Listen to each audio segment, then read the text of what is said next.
Welcome back. I've had the RK25 for a couple weeks now, and I've actually had a chance to do some work with it.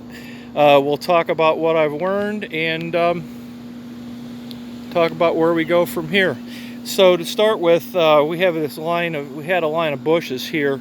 You can see the last of them, which we'll talk about in a minute. Down here where the dirt is where they started. I needed to pull the first bunch of them out because we're going from propane to natural gas, and the gas company needed to come, excuse me, dig for the gas line. I didn't have the RK25. I pulled those last winter with a 1944 Farmall H, which is that tractor with the weights on. It's about 4,200 pounds, 26 horsepower. Made pretty quick work of the trees, right up to the point where it would lose traction. And you know, I was trying to hook onto them right at ground level, and some of the bigger ones I had to move it up a foot so it had leverage, and then they popped out. So we got that done, and we got the gas in. That's back at the farm, and now the RK25 is here. We decided to tackle these trees. So last week I came out to push them out. We'll talk about that for a minute. First thing I did was tried to grab under them with the bucket and lift up on them, and I learned a couple of things. One is, from ground level, there's not much curl left in the bucket to try to yank something like that out. Would be nice if it had more. I don't know if that's any different than any other tractor. If I was going to be doing a lot of these, I'd probably get a stump bucket. So that was a little disappointing. What wasn't particularly surprising is the bucket didn't, the loader bucket didn't tend to grab them anyhow. It was going to slip.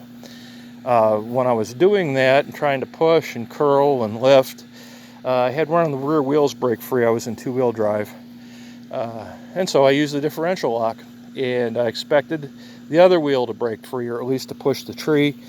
That didn't happen. The first wheel continued to spin, and the second one appeared to do nothing. I went online, I pulled up the transmission diagrams for the TYM T264. I think it might be the same transmission.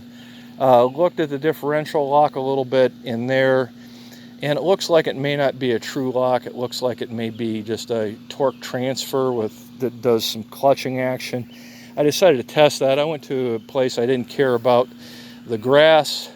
Got myself into a situation where I could slip a wheel and have a chance of another one slip, and engage the differential lock, and they did both turn.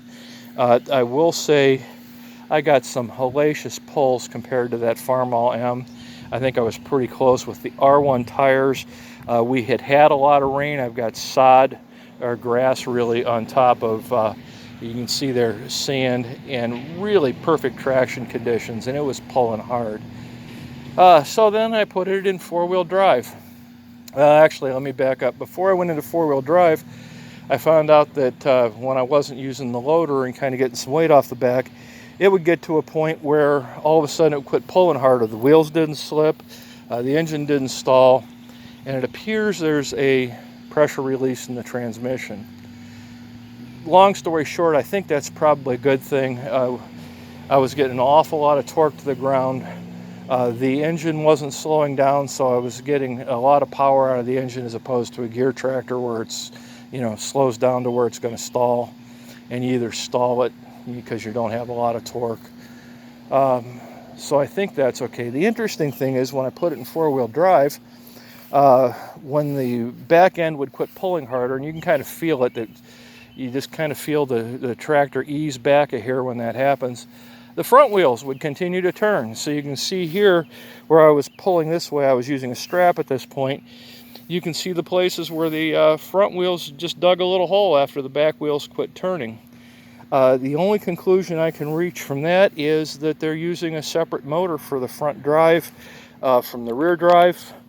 Caught me by surprise. Seems like an expensive way to do it. It doesn't seem to shift like it's doing that. And again, that's something I need to talk to the folks up at Rural King. And again, maybe if I can get my hands on the service manuals, I'll learn something. But I'll talk more about the tires and that pop-off and stuff when I show you what I worked on today. One other thing I want to mention while I'm in this area, the high range on the tractor. You really don't get a lot of torque That's pretty much, you can think of that as just a transportation mode. You can see this this hill right here I've got in the front yard with a nice milkweed growing on it. I had some tools sitting at the very top. I was using the tractor's wheelbarrow. I just wanted to drive up there and pick them up. And in high range, it couldn't quite make that hill. That slipping on the transmission started. Low range, no problem. So again, I think that's for, you need to consider that the high range is for transport, and if you're going to do any work, you need to go into low range. And we're going to pause it here, and I'll show you the work we were doing today. So I'm back. Today's project was to try to get this stump pulled. I guess I need just a hair of background. We just bought the house last fall, so that's why we're pulling out bushes and this and that and the other thing. I had known this stump was here. We were just away for a long weekend for July 4th, and I came home and it had 6 feet of growth on it, so I decided to I cut the growth off, but I decided to yank the stump, and you can see how the holes wallered out. It's probably pretty apparent I didn't get the stump out. I will. We'll get there. But it's going to rain, and I got to mow the lawn, so we need to get on that. So we'll shoot this video and see. But here's what I wanted to show you. We talked about that transmission slipping and the front wheels and what they're doing. And since I just did it today on this lawn that needs to be mowed, you can see where the wheels were. And I'm in the sun, and I hope I'm getting that in the camera. I can't see. So I mentioned earlier, these R1 tires are just getting phenomenal traction. And this thing's really pulling hard before that pop off I talked about a little earlier hits, and or the front wheels start to spin. So the reason I wanted to walk down and talk about this, you can see that I was right at the limit of the torque I was going to get into this ground anyhow. So without putting more weight on the tractor or something like that, I wasn't going to pull any harder than I was. So a couple thoughts having been through that. Again, I mentioned earlier, I think that pop-off's a good thing. I just had to get used to it. I'm used to driving manual transmission tractors that pull, break loose, or stall. Those are the three options, and not just stop and keep pulling. But I gotta say, these R1 tires, new with these sharp edges, the grip and the pull I'm getting is just phenomenal. Something that's not surprising that I learned, and you don't even have to be in four-wheel drive, but if you're sitting still and you turn this tractor, that tire is gonna rip you a hole in the lawn. So if you get the R1 tires, and maybe even the R14s, you want to be careful to have the tractor moving a little bit when you steer it. Otherwise, you're going to leave a bunch of little divots. In the last video, I talked a little bit about this hitch. You can see here I've got my my strap on it, and I talked about making an add-on piece. I looked at the implement that I want to keep using. It's a fertilizer. It's a spreader seeder broadcast for like a lawn tractor. With my little tractor that this one's going to replace, I actually had to make an extension for the lever and a rod to pull it. And I could see I'm going to have to remake that just because of the height of the seat. So I don't think I'm going to add anything on here. I picked up this 3-point to 2-inch receiver, and I hope you can see it. I've got my toe strap just hung up here that I was working with the stump. And I'll just get another stinger and hook my implement on there. I've got to change the implement anyhow. So far that's been used to move some trailers around. The only thing other to mention that I don't know how much I talked about in the other video, the rear remotes on this are controlled right here. And you can see it doesn't snap back. My understanding is that those rear remotes are where the backhoe gets its power.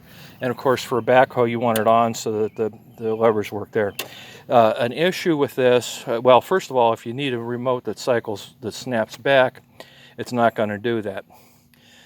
The issue with this is I keep kicking it with my foot.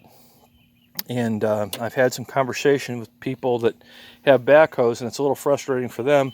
They'll drive the backhoe where they need it to, put the lever in, hop off the tractor, bump the lever, climb up and mount the backhoe, and it doesn't go because they kick that back to the middle position. They got to get off and come and fix it again. Some of those guys have solved the problem by just taking a couple inches off. I've just learned to watch and be careful for it. There's actually room. If you tighten the bends a little bit, you could get it over here. It might be easier to reach even. One thing that occurs to me with that, and this isn't an advice, I don't know a whole lot about hydraulics, but I could see where potentially you might be able to hook into that and run it to a remote block that had one or more remotes that return to center automatically. And you could just turn this on and have a remote somewhere else, potentially mounted to the roll bar, kind of like the RK24 does. And last thing, mentioning the RK24, you talking about how this pulls and what it's doing at the grass. I am glad I got the 25. Just with the extra weight to the tractor, I wouldn't be able to pull as hard as I am. I'm at probably near the limit of what I'm going to want to do anyhow. For most of my stuff, I won't pull nearly that hard. So the more I think about it, my choice, other than the package is a little bit bigger and I preferred the smaller package, I'm kind of glad I have the little bit extra weight. And it's kind of a relief to know that instead of that cooling fan underneath, it's got a real cooler. Hope this was helpful. I want to thank all you guys that subscribed and that made comments. And next time I know something, I will let you know. Have a great day.